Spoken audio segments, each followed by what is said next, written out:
Conversas cruzadas aqui na TV Com, que está analisando a série de reportagens trazida pelo Diário Catarinense, que mostra a questão indígena como um dos elementos importantes para o entrave na obra dos 2 túneis do Morro dos Cavalos aqui na BR-101.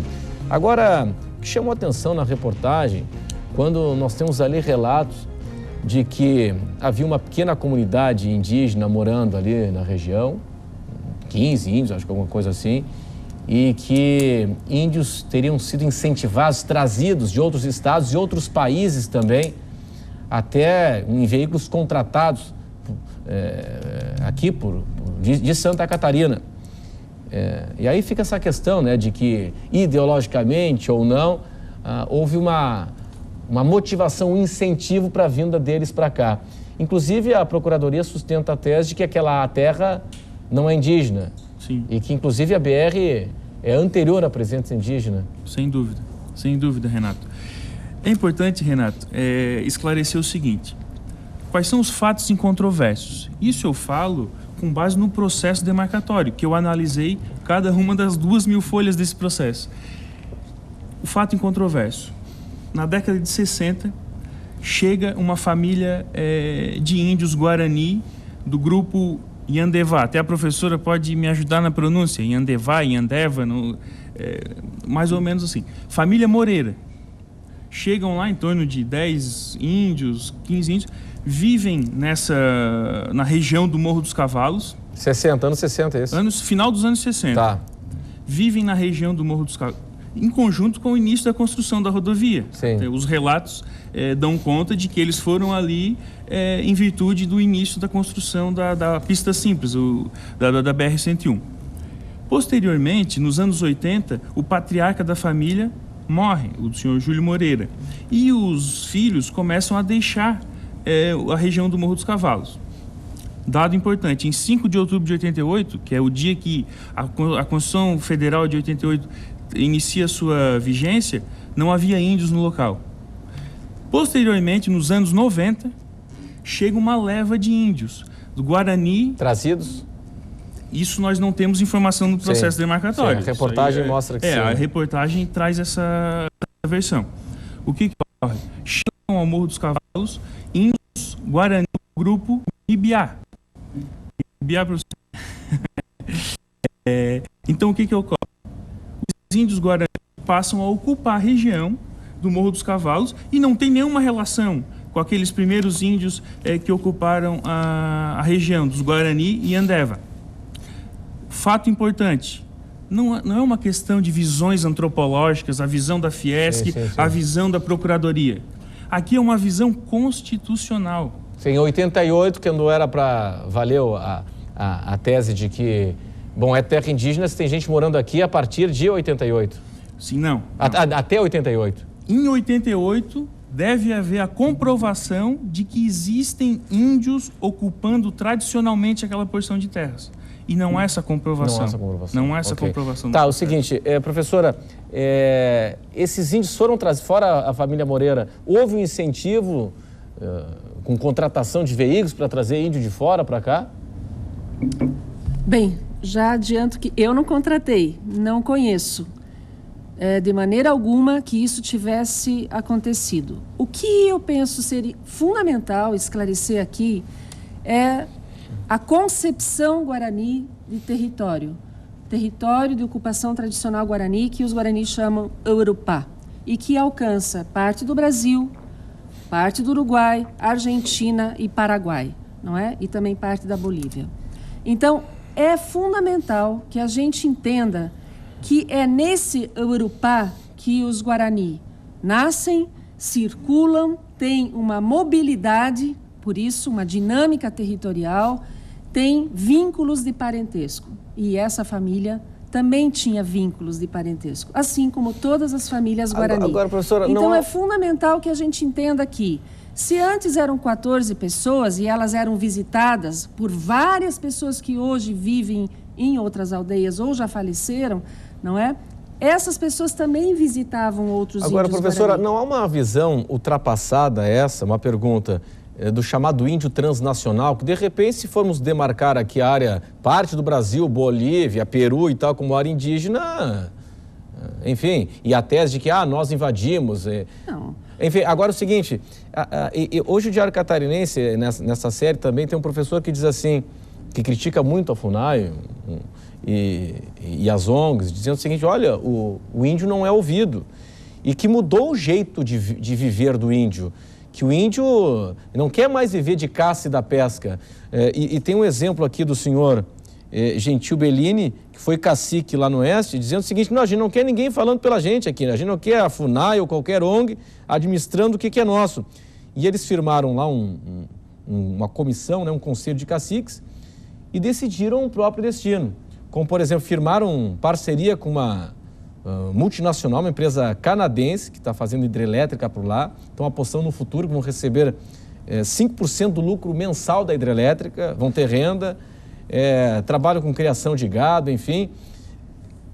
Então essa questão aí do índio transnacional e da influência de ONGs, até no processo migratório dos índios, a senhora não acha que...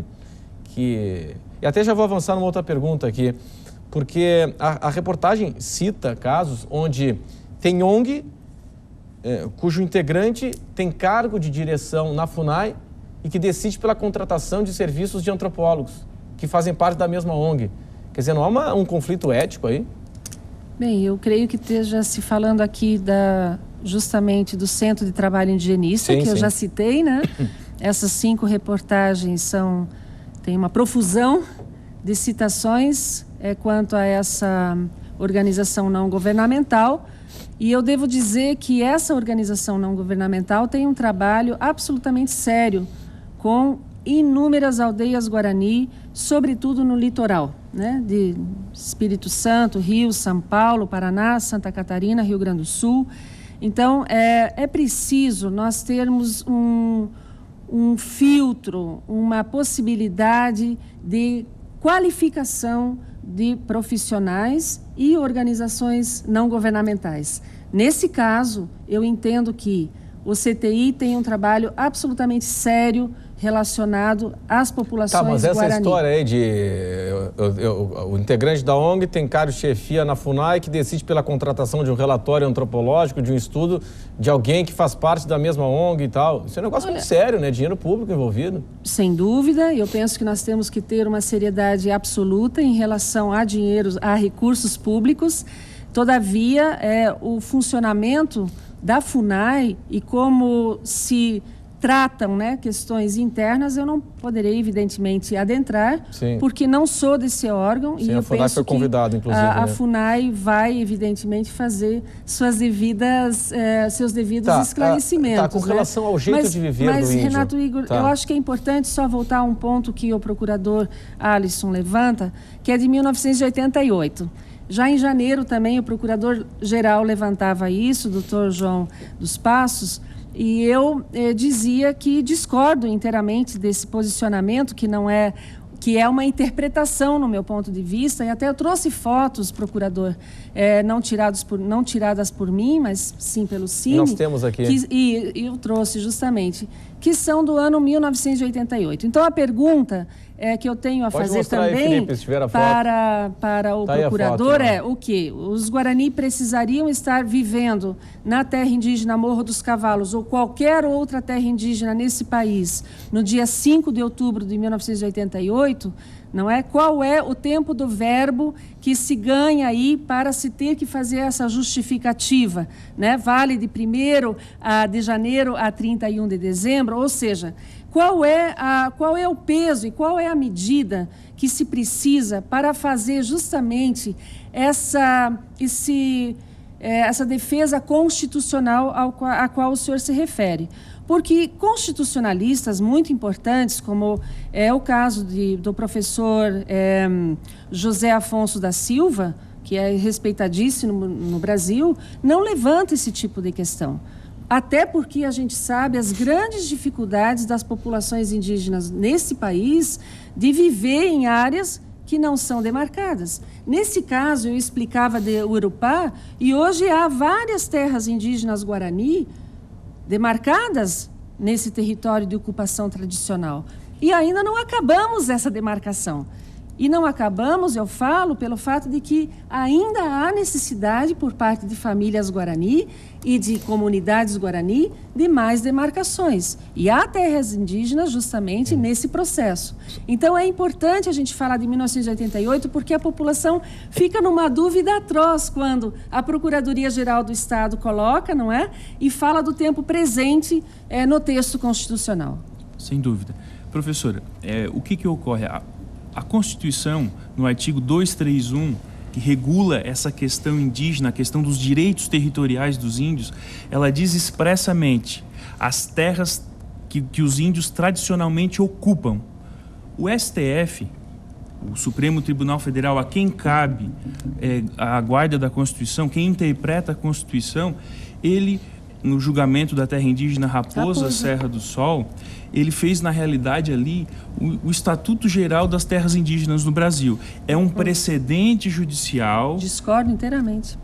Desculpa. Isso é algo que o próprio Supremo Tribunal Federal atestou nos embargos de declaração. O ministro Roberto Barroso deixou bem claro que é um precedente judicial valiosíssimo para a interpretação sobre as terras indígenas. Mas só voltando à questão. Então, o que o Supremo fez nesse julgamento? Ele disse o seguinte, que o marco temporal como pressuposto da demarcação é 5 de outubro de 88, que é o dia que a Constituição foi promulgada e entrou em vigor.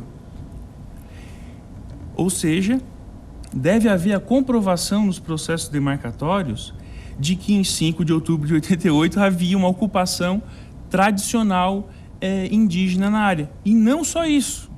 Não basta simplesmente uma ocupação indígena em determinada área. Há que haver a comprovação dos requisitos da tradicionalidade, que a Constituição expressamente também elenca no artigo 231. Habitação permanente, terras destinadas às atividades produtivas dos índios, terras que têm os recursos ambientais necessários ao bem-estar indígena, e também as terras onde haja as questões culturais, a reprodução das questões culturais indígenas. Então, professora, essa é uma questão já pacificada. Possivelmente, o livro do professor José Afonso da Silva é anterior a essa interpretação que o Supremo Tribunal Federal concedeu ao caso das terras indígenas. Bom, pessoal, eu preciso chamar um intervalo comercial, Tito, e em instantes estaremos de volta aqui na sequência do Conversas Cruzadas na TV Com. Até já.